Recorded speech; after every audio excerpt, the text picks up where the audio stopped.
पीड़ित मजह सहसावतीर्यो सग्राह मासु कर्षः कृपयोर्जहार ग्राहार विपाटित मुखादरिणांग गजेंद्रम। अपने भक्त को दुख में आप प्राप्त देख करके, दुख में दुखी देख करके भगवान ने ग्राह का नाम गज का दोनों को सौभाग्य की प्राप्ति करा। कोई भी संत महात्मा का अपमान नहीं करना चाहिए, जहाँ तक वन सम्मान करना चाहिए, कोई साधु ब्राह्मण का आदर करना चाहिए। दोनों ने अपने किए की सजा पाई, दोनों ने अपने किए का फल पाया। भूहू नाम का जो गंधर्व था, इन्होंने एक देवल नाम के संत को सताया था, जिससे जो मगर बना। और इंद्रदुम्न नाम के राजा ने अपने गुरु को अपमान कर छुट्टी से हाथी बनने पर जब कर्मस्थली आए कि कानून से कोई नहीं बचा, जो करेगा सो भरेगा, जो करेगा सो भरेगा। अवश्य में भोक्तव्य कृतम कर्म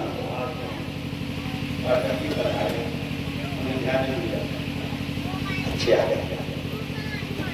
एक कर्मस्थली है, एक कर्मस्थली में हर व्यक्ति को अपने कर्म का फल भोगना पड़ता है। कर्मस्थली में हर व्यक्ति को अपने कर्मों का फल भोगना पड़ता है। लेकिन होता क्या है, बुद्धिहीन लोग विचार करते हैं कि ये सब कथा की बातें आई। हमने देखा है कि जिनको दिन रात पूजा पाठ करते वे दुखी होते, जिनको दिन रात पूजा पाठ करते वे कष्ट पाते, और जिनको दिन रात पाप ही पाप करते वे फरक पूरत है। एक जन होगा तो जिनको दिन रात पाप करा तो सुना दे और सुना दे। पाप करते सुख मिले और पुण्य करे दुख होए। वो गारो तो कि पाप करते सुख मिले और पुण्य करे दुख होए। ये सो भैया मान लो पुण्य न करियो को। अच्छा, हमने जब सुनो दोहा तो हमने क्या भैया पूछी उसे काव्य काय गा रहे। बोले हम देख रहे कि जो पाप करे थे वो हारे याद थे। तो हमने तुम कह रहे पुण्य न करिए कोई। बोले हाँ साची तो आए। हम तो जैसा लाते हैं कि कोई ने कथा करवा क्यों ने कहूँ दान पुण्य करिए। हम की अच्छा कानून लागू करो तुमने, हमारी तो दुकान ठप हो जाए। हमें को पूछे है भाई, ये को सत्संग न करवा है, कथा न सुना, हम क्या करें घर बैठे। लेकिन ऐसी बात नहीं। अवश्यमेव भोक्तव्यम कृतम कर्म शुभाशुभम। एक बार की बात है, एक साधु एक गांव के बाहर रहता था। गांव के बाहर एक साधु रहता था। अच्छा, वह रोज भिक्षाटन करने को जाता था। कितनी भिक्षा मांगता था? 5 या 7 घर में भिक्षा मांगता था बस। और वह उसका कहना था कि जिसके यहाँ पर जो भोजन बना हो, हम मधुकरी भिक्षा मांगेंगे। हमको ना आटा चाहिए, ना हमको दाल चाहिए, ना हमको अचार चाहिए, ना पापड़ चाहिए, कच्चा जो कुछ तुम्हारे घर में प्रसादी हो बस कोई को छोटा सा टुकड़ा दे दिए। सेंगी रोटी दे दी हम तो आधी रोटी को टुकड़ा दे देंगे। दाल बन गई हो तो आधी चम्मच दाल भी देना। तो अपने पात्र रखे रहे तो कम तू मां तो उसी में जो डलवाता जाता था। ये मधुकरी भिक्षा कहा जाता है। और मधुकरी भिक्षा जब भगवान को समर्पण की जाती है तो भारी स्वाद मिलता है। मैं तो ब्रज में रहा हूँ, वृंदावन में रहा हूँ, और इस मधुकरी भिक्षा को मैंने प्राप्त किया। हमारे भारत विख्यात संत थे प्रभुदत्त ब्रह्मचारी जी महाराज, उनका हमको संरक्षण प्राप्त होगा वृंदावन में, और उन्हीं की कृपा से मधुकरी भिक्षा का स्वाद भी प्राप्त होगा। ऐसा जो स्वाद मिलता है उस मधुकरी भिक्षा में। हाँ, साधु लोग मधुकरी भिक्षा मांगते हैं। एक दिन की बात है, अब मुंडे मंदिर भरना, कई प्रकार के आदमी तो वहां भैया, कई प्रकार के लोग हैं। मुंडे मंदिर भरना, कई प्रकार के लोग हैं। तो एक दुरात्मा ने दुष्ट ने विचार करो कि जो पूजा पाठ करे थे तो दुख उठावे थे, जो पूजा पाठ करे तो दुख उठावे थे, और जो पाप करे तो सुख उठावे थे। आज मैं देखता हूं साधु गांव में जाए मधुकरी भिक्षा मांगे, क्या कहता है? कर भला होगा भला, तो किया नहीं तो कर ले। बस कितना सुंदर मंत्र। कर भला होगा भला, किया नहीं तो कर ले, और राम नाम को जप कर प्राणी भव सो पार उतर ले। भाव समझना। साधु दो मंत्र कहता था, कर भला होगा भला, किया नहीं तो कर ले, राम नाम को जप कर प्राणी भव सो पार उतर ले। बरु भल बास नरक कर दाता, दुष्ट संग जनि देई विधाता। संसार में सब प्रकार के लोग घेरे भैया, भगवान को तो छोड़ो नहीं, बुराई करने से वे भी लीला करके खुआए, भगवान को नहीं छोड़ो। हमारा आपको गिनती में वो दुष्ट ने सोची जो बाबा रोज आम थे, करत धरत का चूहे नहीं आ, और अपना कुआं भर के ले जा भोजन से, और हम मरे जात मरी भी करत ठहर जाओ। हम देखा थे बाबा की लाने हम दे हैं अपने घर से भिक्षा, क्या तो बाबा लौट के ही नहीं आया है, और लौट के आया है तो बीमार बन के आया है। दूसरे दिन जैसे ही साधु आया, उसने उसी समय मंत्र पढ़ा, कर भला होगा भला, किया नहीं तो कर ले। सो जो भीतर का अपनी पत्नी से बोले, जल्दी से आटो गूंथो, जल्दी से आटो सानो। पत्नी बोली का ज्यादा भूख लगी। जो दुष्ट बोले नहीं तो हमारी आज्ञा को पालन करो। तो जैसे ही इसने आटा गूंथना शुरू किया, इसने चूहा मार पुड़ी गल इस आटे में डाल दी दुष्ट ने। अब बिस्तर दो, जहर डाल दो। घबरा गई बेचारी पत्नी, हाथ जोड़ करके, ये स्वामी तुमने जो कहा करो, बोले तुम क्या करना, हमने जो कहा किया है तो ठीक किया, तुम तो अच्छे 4 पूरी बना दो, बढ़िया आटे की पूरी बनाओ। बिस्मिल्लाह लो, आटे में 4 पूरी बन गई, और 4 पूरी जब बन के तैयार भई, तो दुष्ट ने बोला, ए बाबा यहाँ पर आओ, एक ही घर से पूरा पड़ जाए आपको, तो एक ही घर से पूरा पड़ जाए। कर भला होगा भला। हम देखा थे कि देखो अच्छो काम करे सो हम तो खोटाऊ न पड़ा थे, और देखो गलत करा थे सो हसत भरा थे, देखो गलत करा थे सो हसत भरा थे। हम देखे आ जाओ। तो जैसे 4 पूरी देखी, साधु बोले हाथ जोड़ करके, अरे भगत जी, हम मधुकरी भिक्षा मांगते हैं और हम टुकड़ा लेते हैं, ये से एक काम करो, साबित पूरी हम लेंगे नहीं, यदि देना ही है मधुकरी तो इन पूरियों के आधे आधे टुकड़ा करके डाल दो। तो 4 पूरियों की आधी आधी कर कितनी हो गई? 8 टुकड़ा करके उनके कुआं में डाल दे। साधु घर पर अपनी कुटी में गया, और उसी समय अब यह दुष्ट ने विचार करा, अब अंदाज पड़ जाए बाबा जहां बिस्मिल्लाह एक पूरी खे है तो अपने आप ने पट जाए। बता बेचारे साधु कुछ बिगाड़ा तो था नहीं, लेकिन दुरात्मा भाग्य की बात कि साधु ने उसी समय स्नान किया, स्नान करके पूजन करके बैठे ही रहे थे कि बाद में प्रसादी पानी। दोपहर के 12 बज गए, गर्मी है बहुत तेज। उसी समय 2 लड़का पहाड़ में से लकड़ियां बीना चले आ रहे थे, गट्ठा तो वजनदार और प्यास लगी ज्यादा। फिर 2 ही लड़का आए सुनने तो पानी को साधन है, तो दोनों ने लकड़ियों को गट्ठा पटको, और दो ही भैया सगे भैया, बड़े भैया हल्के भैया। बड़े भैया के लगो मुँह सूखना भैया से लगो पानी पीने में मन खाओ कछु नहीं है। हल्के भैया के ना हमने सही सुनी, खाली पेट पानी पे हो तो पेट पर आन लगाते खावे को कछु नहीं है। धन्य है रे संत, संत सुन रहा था वो तो पता नहीं कि मुझे हरे डर, संत सुन रहा था उसने कहा हम तो भूखे रह जाएंगे, लेकिन हमारी कुटी के पास में जब अतिथि आए हैं तो इनको जरूर प्रसाद देना चाहिए। तो जो बिस्दरी पूरी हती, जो 8 टुकड़ा हती, तुम में से निकाले पूरी ही दे दे। दो ही भाइयों ने थे, दो पूरी खा ली भैया।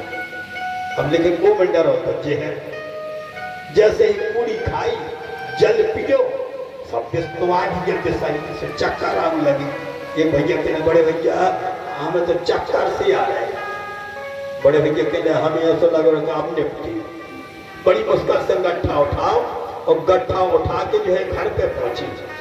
मालूम है ये लड़का कौन किया है? जिन्हें विश्व मिला तो कोई के लड़का है, बोलो वृंदावन बिहारी लाल की जय। जय कर्मस्थली ये कुछ सो कर है सो भोग है। दो ही लड़का लकड़ियां बीन में खो गए थे। संत को क्या पता, लड़कों को क्या पता। संत ने जो प्रसाद दे दिया पूरी का, और यहाँ पर इन लोगों ने प्रसाद समझ करके पानी को बड़ी मुश्किल से गट्ठा पटको और जाकर के उसी समय कहने लगते हैं पिताजी बचाओ, पिताजी बचाओ। पिता बाहर निकला, क्या बात है बेटा, क्या बात है बेटा? क्या बताएं पिताजी, लकड़ी में बीन के आ रहे थे, प्यास लगी थी तो बाबा जी की कुटिया बची होते तो उनने जो है पूरी नहीं खावे के लाने सो जहां जब से भी पूरी खाई है सो चक्कर आ रहा है। ये हजार सी छूट गए भगवान जी, हमारी पूरी तो घर ही में वापस से आ गए। क्या भैया जैसी तुमने टिकट कटा जैसा तुमने वैसे ही टिकट मिलो तुमने विस्तार के दान करो सुबह सागो घर में। अब तो मरता क्या नहीं करता, इसी समय दौड़ा दौड़ा गया। अन्नदाता हे गुरुवर हमको क्षमा करो, हम शरण तुम्हारी आए हैं।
जो दुष्ट गांव और बाबा जी की कुटी के सामने जाकर गिड़गिड़ाने लगे, प्रणाम करो महाराज, हे मुनि बाबा, हे बाबा जी कृपा करो, दया करो, हमारे ऊपर तो विपत्ति आ गई।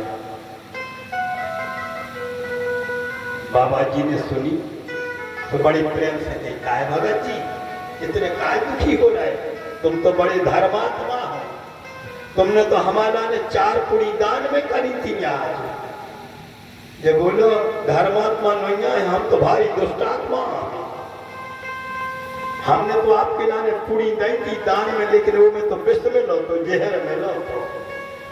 बाबा जी कहते अच्छो मिला दो तो कछु नहीं, अभी हमने नहीं खाई, हमारे आश्रम में 2 लड़का आते सो उनको दान कर दें। जो दुष्ट बोले वे तो हमारे लड़का। साधु ने कहा क्यों मूर्ख, यदि किसी के साथ में अच्छा ना कर सको तो बुरा नहीं करना चाहिए। अब तुम यदि हमारे द्वार पर आ ही गए हो, तुमने जो किया है तुमको करने का फल प्राप्त हो गया, लेकिन जब तुम हमारे द्वार पर आए तो ठाकुर जी निराश नहीं लौटाएंगे। इन्होंने अपनी झोली में से एक जड़ी निकाली, जड़ी निकाल करके उसको पत्थर पर पीसा उसमें दूध मिलाई करके उसी समय आज जो है दोनों बालकों को पिला दिया। बालकों ने जैसे यहाँ पर वह औषधि पी, बमन विरेचन होगा, विस्फोट निकालेगा, लेकिन 8 दिन अस्पताल में भर्ती रहने पर बोलवा के बिहारी लाल की ये कर्मस्थली में देखा जाता है तो काहू ना को सुखे दुखे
ये है कर्मस्थली। जैसा करोगे वैसा ही तुमको आज फल की जो प्राप्ति जरूर होगी। आगे की है कथा में भगवान ने शब्द मंथन कराया, कई रत्न निकले, उन्हीं रत्नों की अंतराल में एक अमृत तत्व प्राप्त होगा जो भगवान धन्वंतरी लेकर के आए थे। असुर समुदाय ने उस समय अमृत कलश छीन लिया। देवताओं की अन्य विनय करने पर भगवान ने मोहिनी रूप स्वीकारते हुए और जब अमृत का बंटवारा किया तो दैत्यों की बुद्धि बिगड़ गई। जैसे ही बंटवारा करने लगे दैत्य बोले मोहिनी को देखकर के अरे देवी जी तुम तो बहुत ही अच्छी हो, कहाँ से आई हो? का तुम कंज पला साक्षी, कमल के समान नेत्र वाली आप कौन हो? आपके कोमल हाथों से अमृत का बंटवारा होना चाहिए। मोहिनी रूपधारी भगवान बोलते करो पियो अमृत। दैत्य बोले अरे देवी जी हमारे कक्का के भैया रहे हैं, बहुत दिनों को धरो है अमृत ने गड़ियागा हुई गाढ़ जमगा हुई, ऊपर है पत्रों तो वैसे हमारे कक्का के लड़का है तो ऊपर को देवताओं को पिया दी, नीचे को गाढ़ो पछे सो हम और भगवान बोले इनकी तो बुद्धि बिगड़ा क्या है, ये देवताओं को अनिष्ट करो चाहते तो ठीक है। पहले नंबर जब देवताओं को अमृत पान कराओ तो बताओ राहु नाम को दैत्य समझ गए, सूर्य चंद्र के बीच में बैठ गया, उसको भी अमृत मिला। भगवान ने सर्व छेदन किया लेकिन उसके भी 2 हिस्सा हो गया राहु और केतु।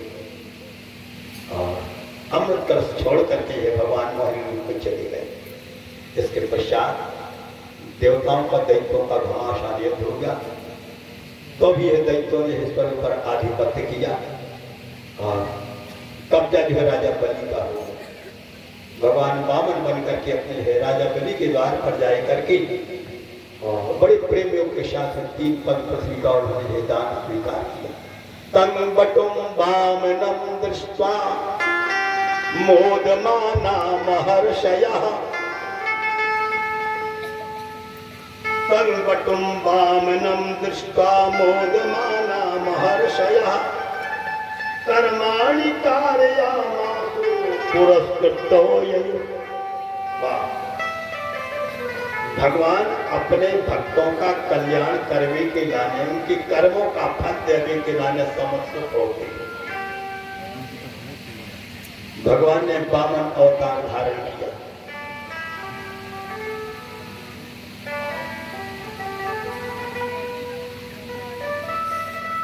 माने कहा भक्त से यदि तुम हमारी आज्ञा का पालन करना चाहते हो अपने भाइयों के ऐश्वर्य को स्वीकार कर लो, अपने भाइयों के ऐश्वर्य को जो प्राप्त कर लो।